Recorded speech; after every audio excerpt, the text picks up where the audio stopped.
Dale. Muy bien, saludos amigos del canal. Estamos con Patricio Lons, un periodista argentino que se dedica a la historia, al revisionismo histórico de Hispanoamérica. Y vamos a conversar un ratito con él, una conversación, una entrevista rápida. Patricio Lons, ¿cómo estás? Buenas tardes. Acá son las 2 de la tarde en Perú. Hola Roger, un gusto nuevamente charlar con los compatriotas peruanos. Sí, Yo estuve en gracias por... Lima, no, gracias por invitarme.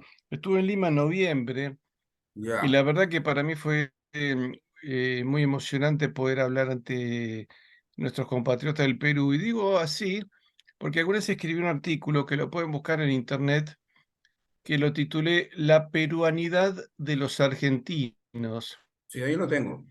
Y ahí está, la peruanidad de los argentinos.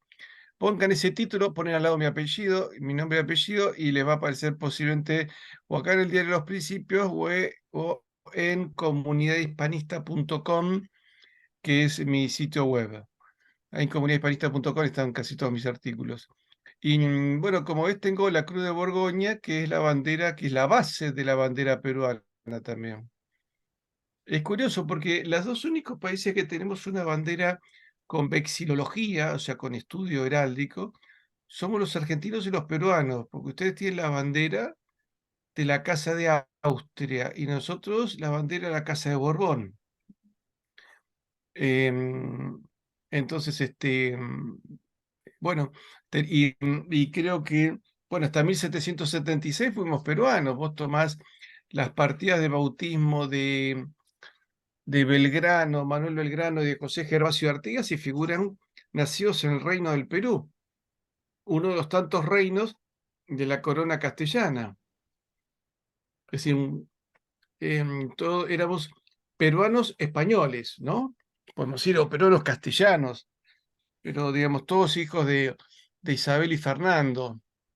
Y si bien, bueno, ya la España del siglo XVIII no era igual que la de los Reyes Católicos, no tenía ese espíritu tan medieval, que es muy importante la Edad Media, no es una edad oscura como la gente cree, em, pero era un tiempo en que estábamos unidos, ¿no?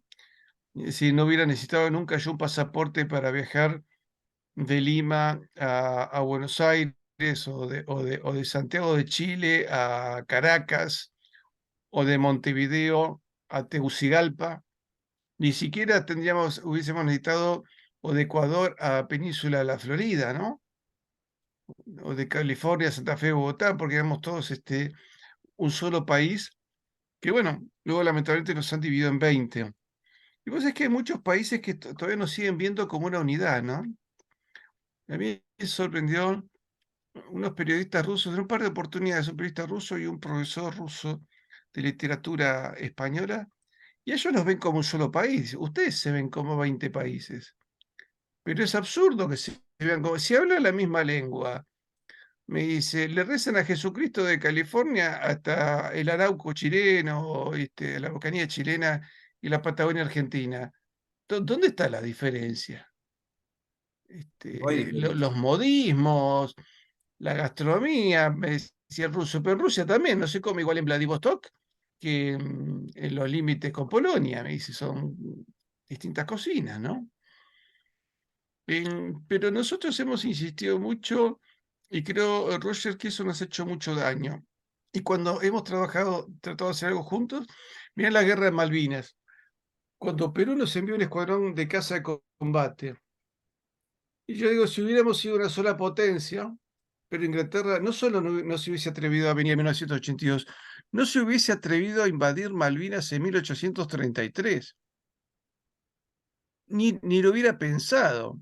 Dice, no, se van a lanzar todos juntos, nos van a masacrar. Y, pero supieron trabajar las discrepancias y supieron incluso, yo creo, influir de alguna manera detrás de las bambalinas para que hubiese guerra entre nosotros, ¿no?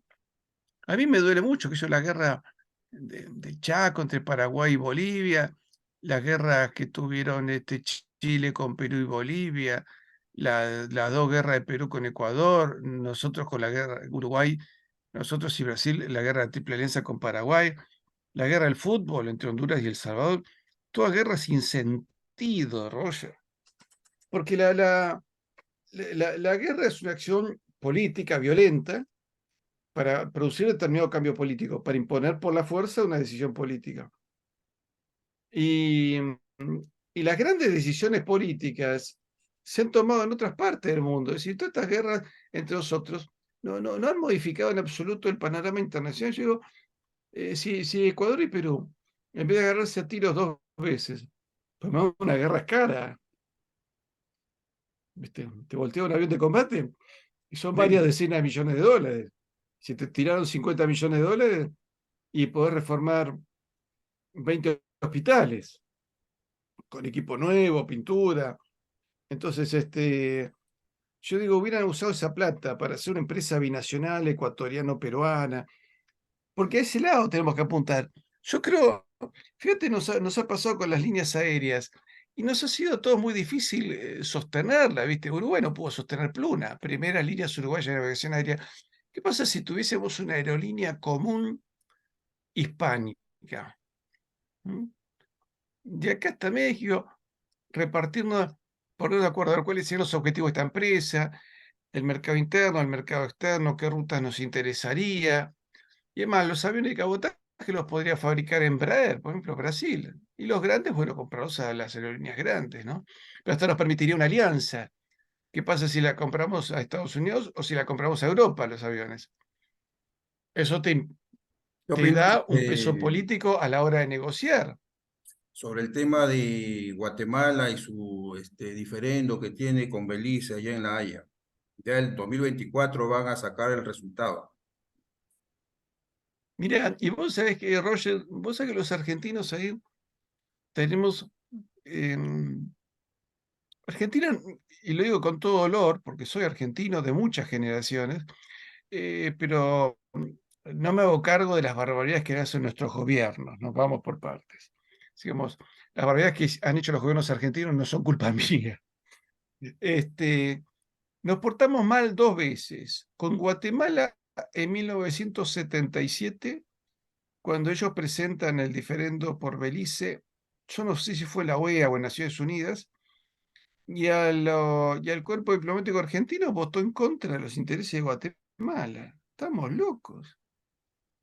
Y así todo Guatemala fue generosa, y en 1982, cuando nosotros entramos en la guerra por Malvinas, nos ofreció un regimiento de alta montaña, 350 hombres equipados y todos y entrenados para el frío, para venir a pelear. No se los aceptó, y cuando nos rendimos nos reprocharon que nos hubiésemos rendido sin permitirles a ellos pelear. Y con Perú y con Ecuador también nos portamos mal.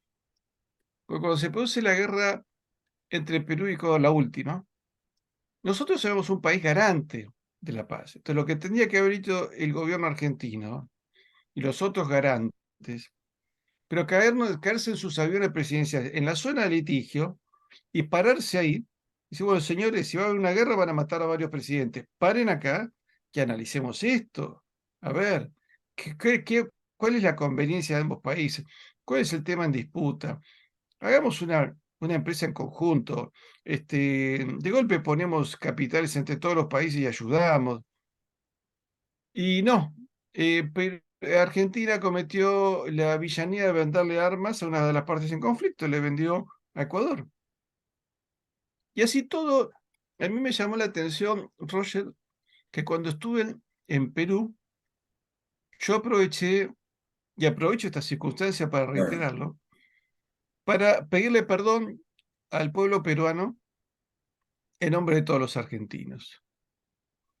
Y jamás hubo una palabra de reproche de ningún peruano. Me abrazaron y para mí, Roger, guardo en mi corazón el emotivo abrazo a los peruanos después de mi pedido de disculpas. Y bueno, sueño con volver a Perú. Quiero volver porque no pude conocer, yo quería conocer la Catedral de Perú, que me parece hermosa. Quiero ver esa sillería de madera que han hecho. No tuve tiempo, porque iba desde Madrid una semana, el jet lag era de 7 horas, así que nos comimos entre idas y vueltas 2 días de descanso y Cristina Fernández vino acá y pidió disculpas, pidió perdón. hizo bien, hizo bien. Porque además, ojo, yo creo que nos portamos mal con los peruanos, pero también nos portamos mal con los ecuatorianos. Por nosotros tenemos que haber dicho, no, no, señores, acá vamos a ponernos firmes. Si Ecuador y Perú quieren mantener buenas relaciones con el resto de Sudamérica, que somos sus hermanos, ambos tienen que ser adultos y no pueden terminar esto los bagazos. No, no, pero yo tengo razón, no, la razón la tengo yo. Bueno, sentémonos, es mucho más barato juntar diplomáticos, juntar historiadores que ayuden a analizar el tema en profundidad y analizar, agregarle filosofía a la historia. ¿Si qué nos conviene? ¿Por qué Ecuador y Perú no pueden ser un solo país? Y tener ahí. Perú llegó a tener la empresa pesquera más grande del mundo y hubo gente políticos peruanos e influencia extranjera que la terminaron por destruir esa flota. El hilo peruano también fue saboteado. Yo llegué a tener de muy jovencito unas chombas o remeras, no sé si le llaman igual allá, muy bonitas de hilo peruano. Polos, Y era exquisito. Yo era ponerse con guante, una ropa, una tela espectacular. claro, el Yo, algodón fino. pero. Y Perú y Ecuador tiene petróleo. Entonces, ¿qué pasa si juntos se hubieran puesto a planificar? Bueno, vamos a hacer algo en conjunto. ¿Y por qué no sumamos después de desarrollar nosotros a Bolivia y Paraguay? Entonces tendrías un país de 70 millones de habitantes con salida al Pacífico y con salida al Atlántico por el río Paraná, y ya es otro poder político. Ya es otro. Yo creo, Roger, que los pueblos de Hispanoamérica, si nosotros queremos sobrevivir, Roger, a los grandes embates del siglo XXI, donde las grandes potencias están jugando sucio, muy duro, muy mal, muy traicioneramente, si nosotros queremos sobrevivir, los pueblos de Hispanoamérica debemos pensar en algún tipo de reunificación. Tenemos que empezar a complementar nuestras economías, nuestras vías de transporte, nuestros mercados de exportación, terminar creando una moneda común y un banco central común, una cancillería común, Ese es el y sueño de donde los toquen a mexicanos. uno, toquen a todos. Y donde hayan quedado puntos en conflicto históricos por una independencia que más bien fue planificada por Inglaterra más que por nosotros. Porque Eh, podemos echarle las culpas a los últimos Borbones, pero en realidad al claro, que le en interesaba separarnos de ese, Inglaterra.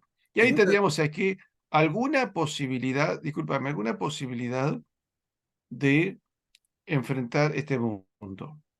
Porque fíjate, por un lado tenés China como nación emergente, la claro, India que la hace sombra, Estados Unidos que no quiere dejarse alcanzar por China, Europa Occidental que ha caído una decadencia moral y una descristianización que la lleva a la deriva. El Islam, que es otra fuerza política, pero bueno, es un queso lleno de agujeros, ¿viste? Ahí no se sabe quién es quién. Rusia, que se aparenta ser un paladín del cristianismo, pero ahí tiene problemas en Europa Oriental que no puede solucionar. Este, África, que crece su población, crece fuerte el cristianismo también. No sabemos qué va a pasar en África. Son todos grandes bloques poblacionales. Los hispanoamericanos no somos tantos, somos 450 millones, debemos trabajar en conjunto. sí, un montón de gente. Quería preguntarte en ese sentido, ¿cómo va eso del Parlamento Global Hispano? Es una iniciativa de un empresario español llamado Manuel Galán, y bueno, han juntado gente de distintas partes del mundo y presentan proyectos en un parlamento digital, con la idea luego de presentarlo a los parlamentos nacionales. Así que aparentemente creo que es una buena iniciativa y por lo que yo sé hasta ahora, ¿no? Así que espero que dé buenos frutos eso, ¿no? Podría ser algo así como el Eh, Parlamento andino, porque hay un Parlamento Me parece que andino. el Parlamento andino, digamos, tiene sede física con legisladores, ¿no? Sí, Parece. No, esto es algo virtual. claro, a los Se tiempos. comunican por, o sea, no es que tenga reconocimiento oficial de nadie, pero en la medida que hagan cosas y empiecen a presentarlas a determinados gobiernos, que algunos gobiernos los empiecen a reconocer, bueno, a futuro puede llegar a tener algún fruto, ¿no es cierto? Ujú, claro, claro, sería conveniente eso. Y entonces eso está simplemente en una idea, no, no han avanzado nada. Tienen reuniones, creo que quincenales por la web y están presentando proyectos. Yo quiero presentar un proyecto que la Cruz Borgoña, la Zapa de Borgoña, que es la bandera que yo tengo aquí, acá detrás mío, Sí, está bien. sea la bandera común de Hispanoamérica, de toda la hispanidad. De hecho, en Perú es bandera en Arequipa, en Chile es bandera en Valdivia, creo, y en Chiloé. En Sí, Argentina, el Regimiento 1 de Infantería Patricios, en España, en el Ejército del Aire. Entonces yo digo, junto con las banderas nacionales, que flame esta. Y eso le da otra fuerza. Vos te das cuenta que si vos vas, el presidente del Perú viaja para juntarse con el primer ministro de la India, y al lado de la bandera del Perú pone esta bandera, y dice la India, cierto, ustedes son más de 1.000 millones, pero yo tengo 500 millones de hermanos, somos un paquete, en un continente de norte a sur que corta por la mitad del globo terráqueo, así que tenemos importancia estratégica, importancia comercial e importancia de cerebros. ¿Por qué? Hispanoamérica no ha sido relevante después de la independencia. Estas tierras eran políticamente relevantes en el plano internacional mientras formaban parte del Imperio Español. Pero sí hemos sido relevantes a la hora de tener pensadores. Hemos tenido grandes escritores, filósofos, teólogos, gente que ha pensado mucho y bien. Así que hay una base de inteligencia interesante para hacer cosas en común. claro, la Unión Hispanoamericana con una moneda y un banco central, ¿no? Eso es interesante. ¿Qué Claro. Así como el moneda? real de A8, que fue una moneda común, que se acuñaba en el Potosí, en el Alto Perú, también se acuñaba en México. Creo que en Lima hubo también una seca acuñación, en Chile creo que una seca más chica, pero si nosotros nos planteamos realmente recuperar una moneda común en base a nuestras capacidades y riquezas, va a ser una moneda que lentamente, pero paulatinamente, se va a ir insertando en los mercados internacionales y va a terminar por ser reconocida. ¿Cómo la llamarías esa moneda? Bueno, podría volver a llamarse real, Real. eh, peso, peso de plata, El sol peso peruano puede español le ser. podemos poner, El sol peruano está bien valuado. claro, sol. Pero yo recuperaría ahí un poco el nombre de España. Así como la Real Academia Española era la academia que nos regía a todos los hispanoamericanos, y ya nos habíamos separado de España, pero seguía siendo. Sí. Es más, creo que la Real Academia Española debería haber catedráticos de Hispanoamérica. Creo que también habría que recuperar algún nombre de España. Tal vez se le podría llamar peso español, por ejemplo, para darnos una identidad común, porque es la lengua que hablamos todos. O sea, entiendo que en Perú, en Argentina también hay gente que es quechua hablante, como lengua supletoria, pero la lengua común que nos permite entendernos a todos, de acá hasta la ciudad de Los Ángeles, en Estados Unidos, es el español. ¿Cómo va Y me parece que podría ser. el tema de la Antártida? ¿Cómo lo están desarrollando en Argentina? ¿Están poniendo nuevas bases ya allá? Me parece que han cambiado su mapa, ¿verdad? Mira, no te sabría, lo que sí sé que en el 2011 los ingleses desconocieron la soberanía de Chile y de Argentina en la Antártida. Al territorio argentino-chileno le pusieron de nombre Tierra de la Reina Isabel II. Em, Argentina y Chile, cuando gobernaban Ibáñez del Campo y Perón, reunificaron el sector superpuesto. Ese tratado creo que fue de baja cuando los dos presidentes perdieron el poder. Pero este, mm, creo que chilenos y argentinos deberíamos usar la Antártida como con una política común. Y creo que deberíamos invitar al resto de Sudamérica a tener una política común con nosotros en la Antártida, si queremos salvarla. Porque solos ambos somos muy chicos y tenemos gobiernos que permanentemente debilitan el esfuerzo militar, ¿no es cierto? Si tenemos gobiernos que le sacan presupuesto a las Fuerzas Armadas todos los años, entonces, y esto se sostiene desarrollando económicamente un país y desarrollando militarmente al país. Mientras tengamos los gobiernos que tenemos desde hace 40 años, no hay salida a eso, ¿no? Se puede llegar a perder la Antártida, sí, creo que se puede perder.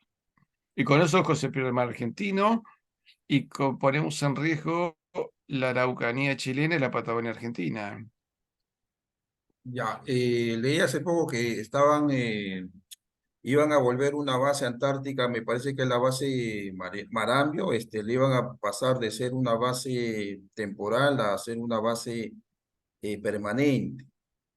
Ahí apareció en la Puede noticia ser, el puede ser, no presidente estoy tan al tanto, Fernández. pero Argentina necesita tener más de un rompehielos, tener una capacidad aeronáutica permanente para llegar a todos los rincones de Antártida, y creo que deberíamos tener más bases. Están a un Y ladito, bien creo cerca. que deberíamos tener bases conjuntas con el resto de Hispanoamérica.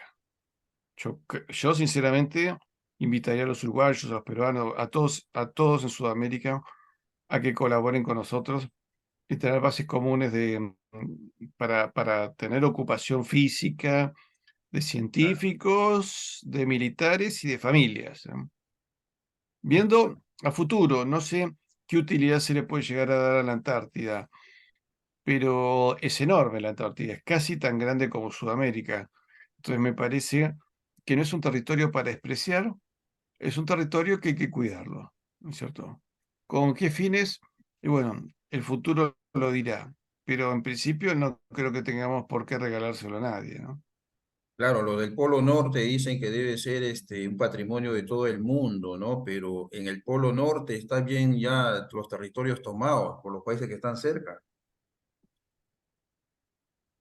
Rusia, Por el Estados norte yo no Unidos, sé si está Canadá. Groenlandia. Si está Groenlandia, será Dinamarca. Me pusiste en un brete, no sé exactamente este, si en el Polo Norte hay soberanía de alguien, pero Sí, permanentemente ahí llegan rompehielos o claro. navíos tanto rusos como estadounidenses. Pero nosotros debemos procurar de alguna manera sostener nuestra soberanía acá en el sur y no permitirle a nadie que pretenda sacárnosla. Pero para eso, evidentemente, Roger, necesitamos un cambio de políticas y todo este progresismo woke que debilita a la gente y que le hace perder el tiempo, todo este socialismo que ha destruido las economías, el liberalismo que también se encargó de destruir la economía y hacer que los países caigan en el socialismo, bueno, todo eso ha sido muy dañino. Creo que nosotros necesitamos restaurar nuestros países en base a nuestra historia, nuestra tradición y pensar realmente cómo podemos tener políticas comunes y dejarnos de tonterías y de leyenda negra antiespañola, todo eso que nos hace perder mucho tiempo. Yo cuando lo veo a López Obrador o Castillo también diciendo que España tiene que pedir perdón, los problemas nuestros son nuestros. Hace 200 años que rompimos con España, hagámonos cargo. Yo no imagino, a ver, a un primer ministro de Holanda de decir que, supongamos que dijese, no, ahora tenemos problemas financieros porque Alemania nos invadió en 1940. Yo creo que el Parlamento le pide la renuncia por idiota inmediatamente. Eso, No, pero la guerra fue terrible. Sí, fue hace 80 años, y hace 75 que los alemanes se fueron de Holanda. Y además, durante la ocupación ni siquiera destruyeron la economía. Así que somos grandecitos y los problemas que tengamos nosotros son creados por nuestras generaciones, ¿no es cierto?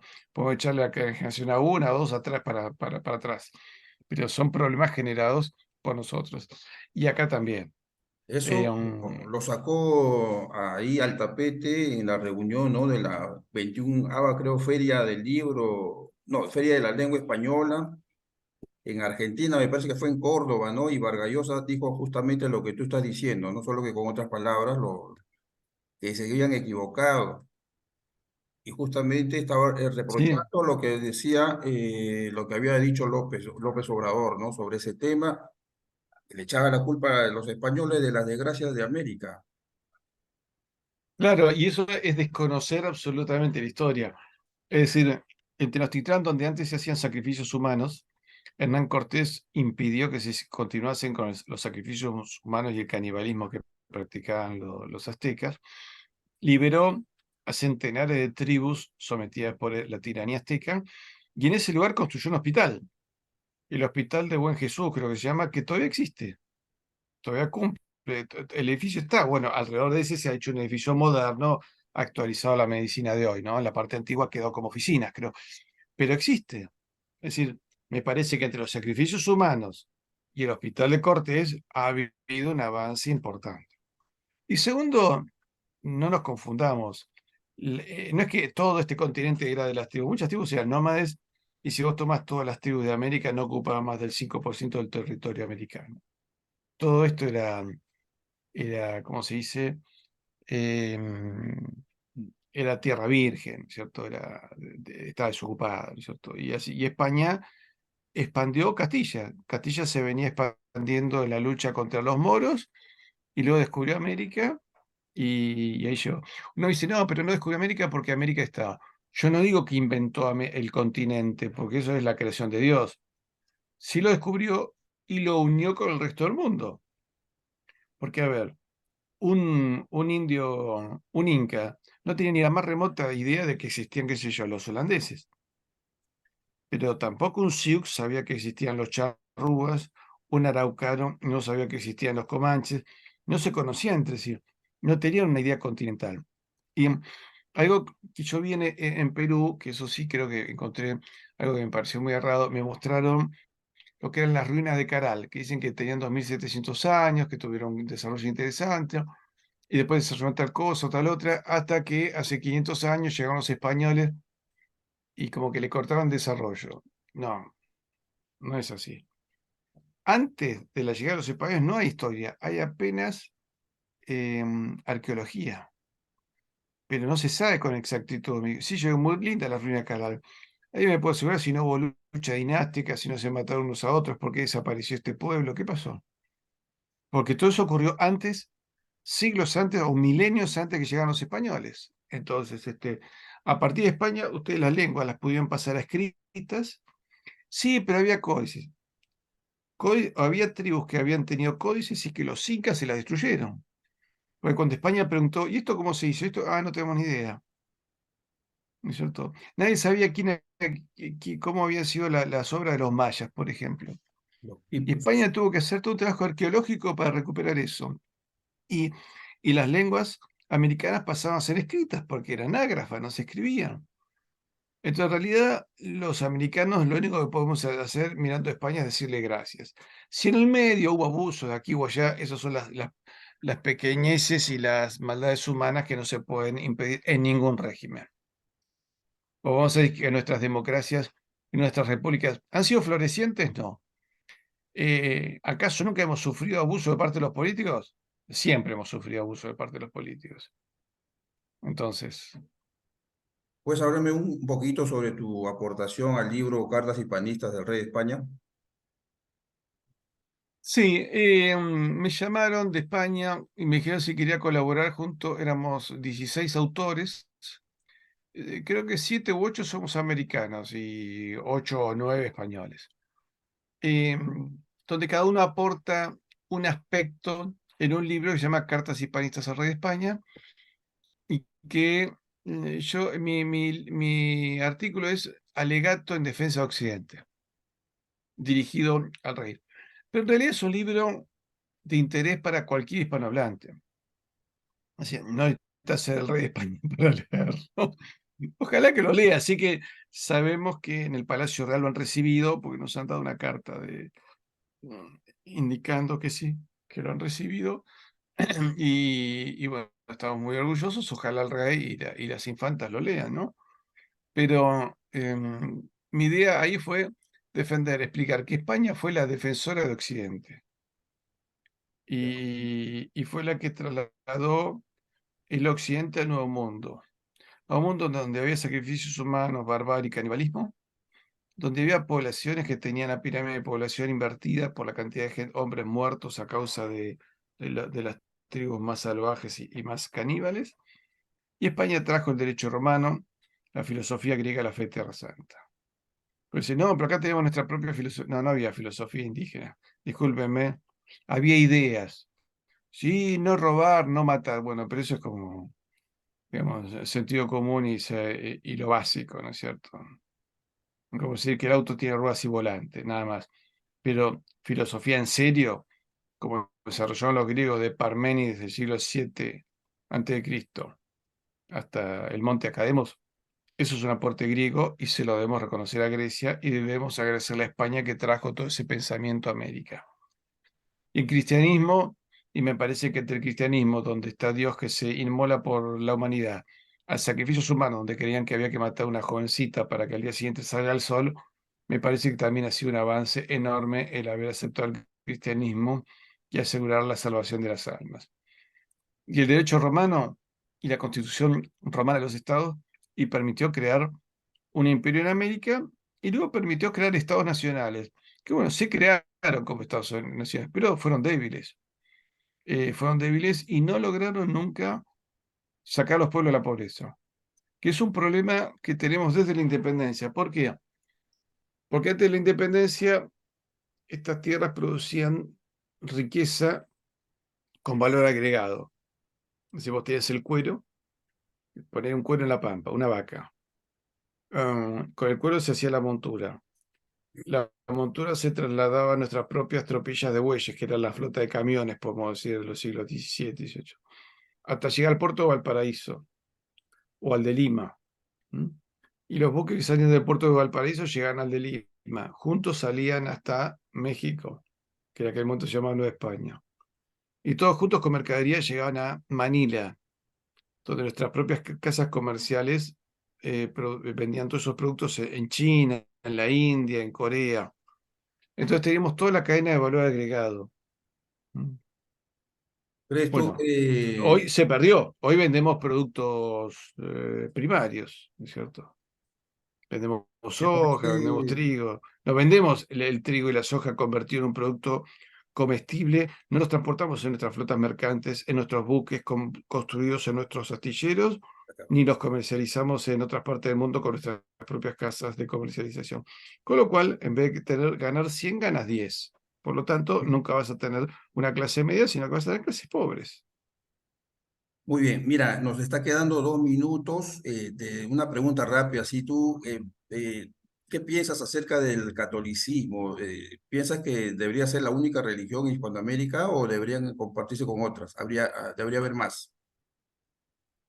En realidad, el catolicismo es bueno, primero es la única religión revelada por Dios. Y lo que pasa es que hoy está en una grave crisis terminal desde Roma, Sí. pero el catolicismo en su versión tradicional, que todavía quedan algunos obispos, y yo creo que es un avance muy importante espiritual y en cuanto a la relación con la humanidad. Es decir, para el protestantismo la salvación tiene que ver con la riqueza. Para el catolicismo importa la persona. ¿Mm?